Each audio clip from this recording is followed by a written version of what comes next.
साधू संत श्रेष्ठ, शांती ब्रह्म म्हणा, अनाथांचे नाथ म्हणा किंवा नाथ बाबा, सर्व रूप एकत्रित प्रगट झाले. संत आहेत, मायबाप आहेत, जीवीचे जीवलग आहेत, सखे आहेत, मित्र आहेत, सोयरे आहेत, दायरे आहेत. नाथ बाबांचं वैशिष्ट्य असं होतं, त्यांच्यात देव नुसता नव्हता, तर त्यांच्या घरामध्ये देव नांदत होता.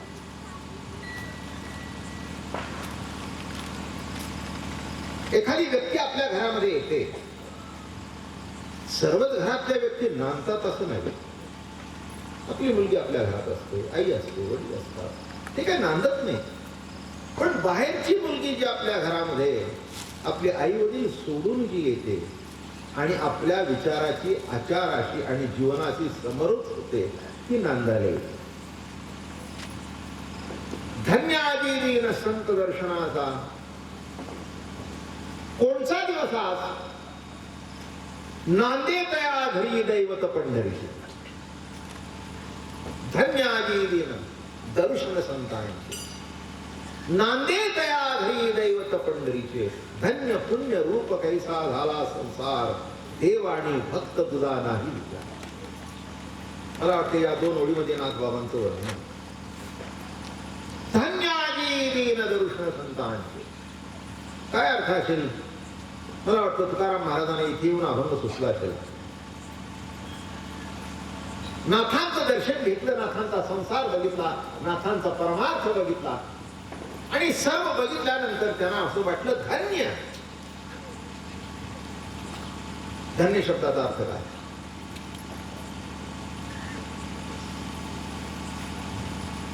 काय असेल धन्य म्हणजे काय? अहो जिथे अर्थ निघत नाही ते धन्य. अर्थ काय सांगायचं? साधं उदाहरण. कसं वाटलं? बरं वाटलं. बरं वाटलं म्हणजे काय वाटलं? नाही, बरं वाटलं म्हणजे काय वाटलं? बरं वाटलं म्हणजे बरं वाटलं. तसं सर्व बरवेपणाची परिपूर्णता म्हणजे धन्य. काय म्हटलं मी? सर्व बरवेपणाची जी अवस्था आहे त्याची परिपूर्णता म्हणजे धन्य. म्हणून धन्य आदी दिन दर्शन संतांचे. नांदे तया ही दैवत पंढरी. धन्य. धन्य काय शब्द? धन्य. आम्ही कसे झालो? धन्य झालो. म्हणजे काय झाला? जी अवस्था अनुभवता येते पण शब्दात मांडता येत नाही, अशी जी आनंदाची अवस्था, त्याला म्हणतात धन्य. आनंदाची परिपूर्ण अवस्था धन्य. शीतळ झालो, पावन झालो, तुमच्या लागलो निजचरण. धन्य.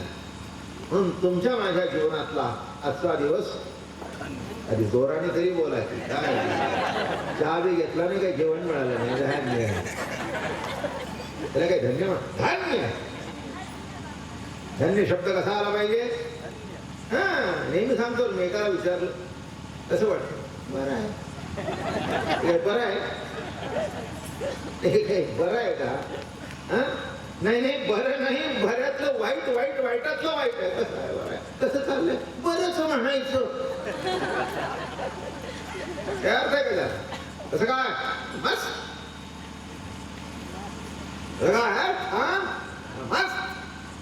तसं सर्व आनंदाची अवस्था जी मस्त आहे ती धन्य. काय झालं? धन्य. तसं तुम्ही आम्ही आज धन्य झालो. नाथांचा ग्रंथ त्यांच्या चरणी अर्पण करता आला, सजवून नटवून थटवून. शेवटी मेकअपला या जगात महत्व आहे का?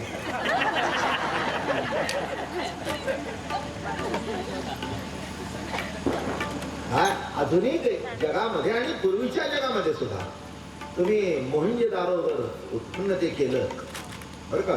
जे मोहिंजोदारो आहे ना, तिथे लिपस्टिक वगैरे मिळाल्या विविध कलरच्या. आणि पुराणातल्या बायका मग बघितल्या तर आताच्या बायकांनी अपुड ब्लाऊज घातले म्हणून काही नाही, तिथे कांचोळी होती. कांचोळी म्हणजे असा कपडा घेऊन असा मागे बांधायचा, कांचोळी. अर्थ काय? म्हणजे फॅशन वगैरे पूर्वीपासून म्हणजे साधी सुधी बाई चांगली दिसत नाही, पण रंगरंगोटी केली जरा. दांडा गोंडा मूद वेणी हलू दे नाकीची सुपारी. माझं नाही, तुमच्या नाकाचं. काय लिहितात नादो आवाज? दांडा गोंडा मूद वेणी हलू दे नाकीची सुपारी. कशी ना दांडा म्हणजे वेणीवर असं ते लांब लचक असायचं ना. दांडा गोंडा मूद वेणी आणि हलू दे नाकीची सुपाणी, म्हणजे सुंदर मोत्यांनी तयार केलेली नथ.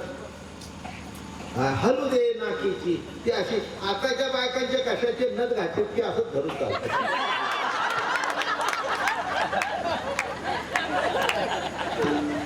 जणू काही ते नाक नाही नक्कीच आहे. आणि मग नाकाला सोसत नाही.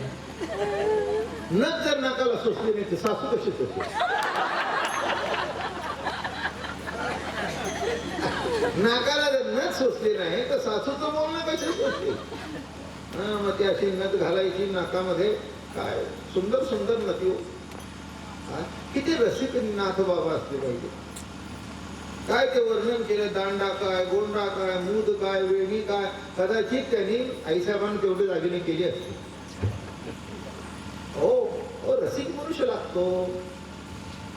परमार्थामध्ये रसिक लागतो. नुसतं वैराग्याच्या गोष्टी सांगून जमत नाही. भगवंताचं जर रूप करायचं असेल, कळायचं असेल तर रसिकच पाहिजे ना. बिन रसिकामध्ये लंगोटी आहे आणि रसिकामध्ये पितांबर आहे. नाही का? हा लंगोटी लावल्या तर त्याचं वर्णन करायची काही गरजच नाही.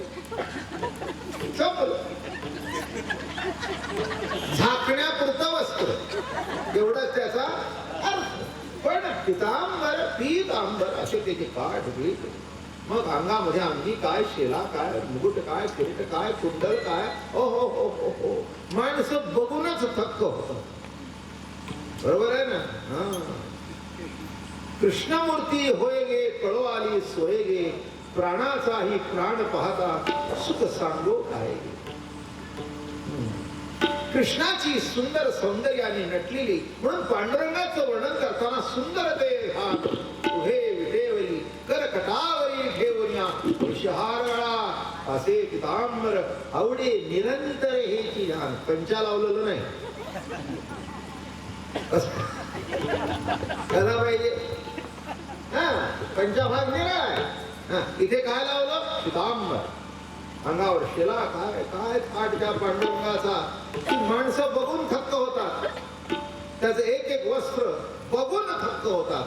आणि नाथ बाबा तर रोज पंक्तीमध्ये असा पितांबर नेसून सोन्याच्या झारीने तूप वाढत होते. आमचे दादा महाराज वर्णन करायचे. हा पितांबर वगैरे नेसायचे. अंगावर झडी का खेळा वेळा माणसाने बघत राहावं.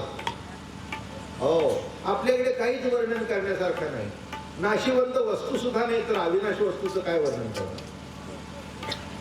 नाही कळलं बोलणं त्यातली खोच. नाशिवंत वस्तू आहेत त्या सुद्धा आपल्याकडे वर्णन करण्यासारख्या नाही तर अविनाशी वस्तूचं काय वर्णन करतो? हे का? नाथांचा पितांबर काय, तो थाट काय, सोन्याच्या झारीतून तूप वाढणं काय, नाथानेच करू जाणं. नाथाने संसारातलं ऐश्वर्य दाखवलं, परमार्थातलं ऐश्वर्य दाखवलं. आणि ते ऐश्वर्य दाखवलं म्हणून या ऐश्वर्य समोर बसलो.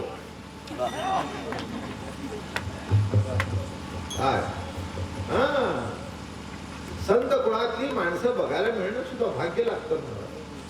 परंपरा चालू ठेवावी लागते नाही का? जे रक्तातून आलेले असतं ते वैशिष्ट्यपूर्ण असतच. माना नाही तर नका मानू, माना नाही तर नका मानू, पण आहे ते आहेच. गुरुकडून अभ्यास करून मिळवणं हा भाग निराळा. आणि रक्तातून आणि पुन्हा अभ्यास, ताबडतोब गती, ताबडतोब गती. कारण त्या रक्तामध्ये तो गुण आहे. रक्तामध्ये काय आहे? तो गुण आहे. तसं नीट लक्षात ठेवा. नाथ बाबांचा संसार अलौकिक, नाथ बाबांचा परमार्थ अलौकिक. सामान्य माणूस जो अनाथ होता त्याला नाथ बाबांनी सनाथ करून टाकला. धन्यादीन दर्शन संतांचे कोणत्या संताचे नांदे तया घरी दैवत पंढरीचे. एक तुकाराम महाराज आवडला, देव वसे चित्ती त्याची घरावी संगती. अगदी लोकप्रिय आवडतं, सगळ्यांना माहिती आहे. जवळजवळ A to Z कीर्तनकार याच्यावर कीर्तन करतात. त्याचा अर्थ असा आहे, देव चित्तात सर्वांच्या आहे, देव सर्वाजवळ आहे, पण चित्तात किती जणांच्या आहे असं त्याचं विश्लेषण आम्ही हे करतो. सुंदर होतं ते. देव वसे चित्ती त्याची घडावी संगती. बरोबर आहे ना. इथे काय म्हणतायत, वसे चित्ती नाही, नांदे तया घरी. लक्षात घ्या, नांदणं हा भागच मोठा गमतीचा आहे. जिथे स्वतंत्र विचार नसतात, स्वतंत्र आचार नसतात, प्रत्येक गोष्टीमध्ये परतंत्रता असणं नावी नांदणं. झोपा असं वाटलं तरी झोपता येत नाही. आईच्या घरी 7:30ला उठायची, 8 वाजेपर्यंत पाय पसरायची, 9 वाजेपर्यंत पांघरून बाजूला काढायची आणि 10 वाजता दंत धावण्याचा मुखा माझ्या.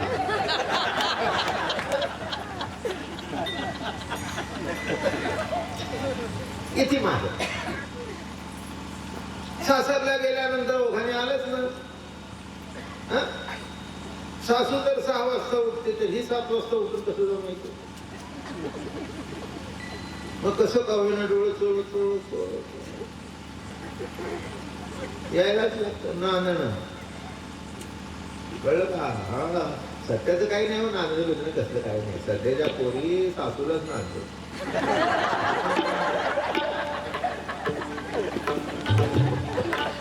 तिने एकदा हुकमाचा एकटा आपल्या ताब्यात घेतला, राजा असू दे नाही तर सगळे गुलाम झाले. हुकमाचा एकटा ताब्यात घेतल्यानंतर मग काही कोणाचं चालत नाही. म्हातारी सुद्धा लुडबुड करते मध्ये मध्ये. ती म्हणते जाऊ दे आता, शेवटी आपलेच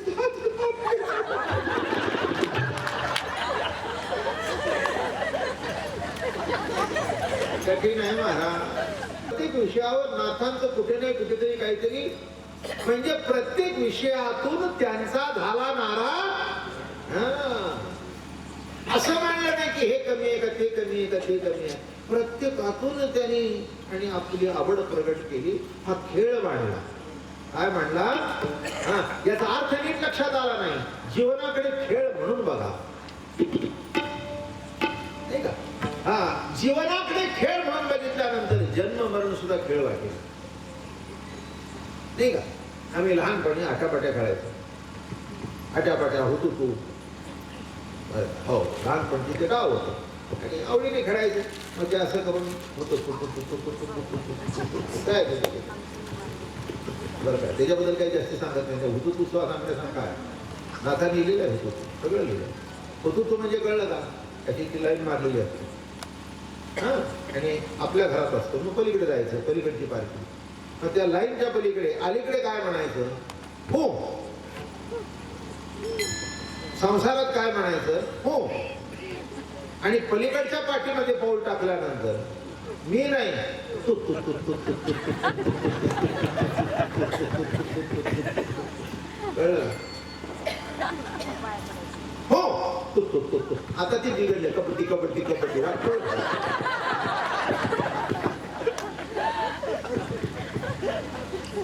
आता ते बघ, कबड्डी कबड्डी कबड्डी काही त्याचा अर्थ नाही. असे तिकडची इकडे आहे. आपलं ते होतो तुम्हाला आवडतं, हो नाही. आणि तू काय श्वास संपला हो आला की आऊट. आऊट केव्हा. मी पणामध्ये अहंकार आहे आणि मी नाही तूच आहेस. दयाचा अहम विश्रामी आत्मस्वरूप. मी नाही तूच. काय मोठी गंमत आहे त्याच्यामध्ये, नाही का. मी तू ते तू माते भोगीसी ऐते वाढेल सुख. काय म्हणतात महाराज, मी तू ते तू माते भोगीसी ऐते. मी तुझ्याने आहे, तू माझ्याने आहे. बाळ आईमुळे आहे आणि आई बाळामुळे आहे. मी तू ते तू माते भोगीसी ऐते वाढेल सुख. हे सुख भोग म्हणजे तुला आनंद भोगता येईल. किती गंमत आहे, किती आनंद आहे. काय नाथाने खेळ मांडले, काय कौतुक केलं. मग आता मला सांगा या भारुडामधून काय कळलं? मी नाही, तू आहेस. झालं. मला वाटतं एवढं जरी थांबलं तरी पुष्कळ झालं. नांदणेपणामध्ये देवाने आपलं सगळं अस्तित्व सोडलं. विसरोनी देवपणा, नाही का? विसरोनी देवपणा उभा पंढरीचा राणा, नाही का? तसं नांदताना देव विसरला आपलं पण, म्हणून चोपदार झाला, म्हणून पाणी भरलं. बरं का? हे साधी गोष्ट नाही आहे. तुम्ही नीट लक्षात घ्या. नाथांच्या घरामध्ये, तुकोबारायच्या घरामध्ये देव नांदायला आले. हा, माऊलीला तसा योग आला नाही देवाला नांदायचा. बरं का? निवृत्तीनाथाच्या कृपेने पंढरपूरला गेल्यानंतर दर्शन झालं. मग तो पुढचा नामदेव महाराजाला बोलवलं. आयुष्य सीमित. पण तुकोबारायच्या घरामध्ये नांदले, नाथांच्या घरामध्ये नांदले. वैशिष्ट्य आहे बघा. हे कौतुक बघण्यासारखं आहे. ज्या त्या संताची जी ती स्पेशालिटी आहे. माझं बोलणं कळलं का? ज्या त्या संताची जी ती स्पेशालिटी आहे. मी सकाळीच म्हटलं ना, ज्ञानेश्वर महाराजांच्या अभंगामध्ये कुठेही स्वतःची तक्रार नाही. असं घडलं का? तुम्ही आम्ही चरित्र सांगताना घडतो, असं का घडलं? ते कधी म्हणतात का? नामदेव महाराजांनी चरित्रात वर्णन केलं, असं घडलं, ते कधी म्हणले का? हे आपल्याला प्रश्नासारखं नाही. माझं बोलणं कळलं का? म्हणून तुकाराम महाराज आमच्या अभंग जे सहज सुलभ पद्धतीने पटतात का? सर्वसामान्य माणसाची व्यथा त्याच्यातून प्रगट होते. सर्वसामान्य माणसाच्या भाषेमध्ये बोलतात. ज्ञानेश्वर महाराजांना जरी त्रास दिला तरी कधीही त्यांनी त्याचं वर्णन केलं नाही, कोणाला नावं ठेवलं नाही. ओळखिंब होणार सर्व पूर्ण होती, अलौकिक अलौकिक, कुठे अपशब्द नाही, कुठे वेड्या वाकडं बोलणं नाही. तुकाराम महाराजांनी षष्टीचा प्रयोग दणकून केला. मागे बडे सुशिक्षित लोक म्हणाली, काय बाबा ज्ञानेश्वर महाराज कसे बोलतात बघा. नाथ महाराज, नाथाने सुद्धा काही कमी ठेवलं नाही.